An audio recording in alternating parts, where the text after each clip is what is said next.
రాజన్న సిరిసిల్ల జిల్లా బోయిన్పల్లి మండలం కొత్తపేట గ్రామానికి చెందిన ల్యాద సాగరు భవన నిర్మాణ కార్మికుడు మరి గత కొంతకాలం నుంచి ఇక్కడ భవన నిర్మాణ రంగంలో పనిచేసుకుంటూ జీవనోపాధి పొందుతున్న సమయంలో మరి ఈ నెల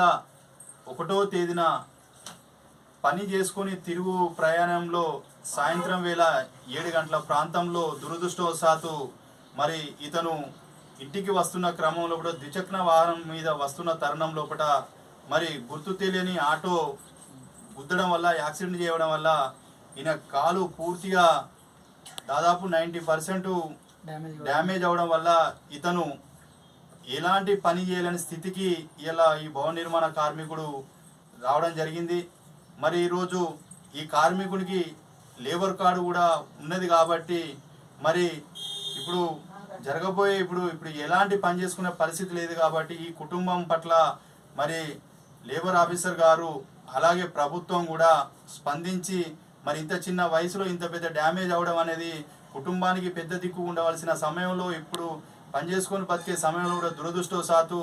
గుర్తు తెలియని ఆటో యజమాని ఆటో మద్యం మత్తులో నడిపి ఇలా ఇతను బండి డ్యామేజ్ అవ్వడం వల్ల యాక్సిడెంట్ అవ్వడం వల్ల చాలా లోటు అనేది జరిగిపోయింది. కాబట్టి మరి ఈరోజు జిల్లా సిఐటి పక్షాన భవన నిర్మాణ రంగం యూనియన్ పక్షాన ఒక కార్మికునికి మరి పూర్తి న్యాయం చేయవలసిన బాధ్యత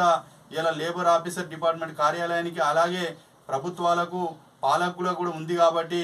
మానవత్వం కోణంతో ఈ కుటుంబాన్ని ఆదుకోవాల్సిన అవసరం ఎంతైనా ఉందని చెప్పి సందర్భంగా జిల్లా సిఐటి పక్షాన మరి భవన నిర్మాణ కార్మికుడు ల్యాద సాగర్ కుటుంబానికి న్యాయం చేయాలి. మరి భవిష్యత్తులో కూడా ఎందుకంటే పిల్లలు ఉన్నారు కాబట్టి ఇతను ఎలాంటి పని చేసుకునే స్థితి లేదు కాబట్టి 90% ఇప్పుడు డాక్టర్లు కూడా నిర్ధారణకు వచ్చారు, లోపల రాడ్లు కూడా వేయడం జరిగింది. కాబట్టి మరి ఒకసారి ప్రభుత్వం కూడా ఆలోచించి మీ వంతు సహకారం ప్రభుత్వం తరఫున అలాగే లేబర్ డిపార్ట్మెంట్ ద్వారా కూడా మరి నాకు లేబర్ కార్డు ఉంది కాబట్టి ఖచ్చితంగా ఈ కుటుంబాన్ని ఆదుకోవాలని చెప్పి జిల్లా సిఐటి భవన నిర్మాణ రంగం ఉపాధ్యక్షునిగా మరి ప్రభుత్వానికి లేబర్ డిపార్ట్మెంట్ ఆఫీసర్ గారికి విజ్ఞప్తి చేస్తున్నాం.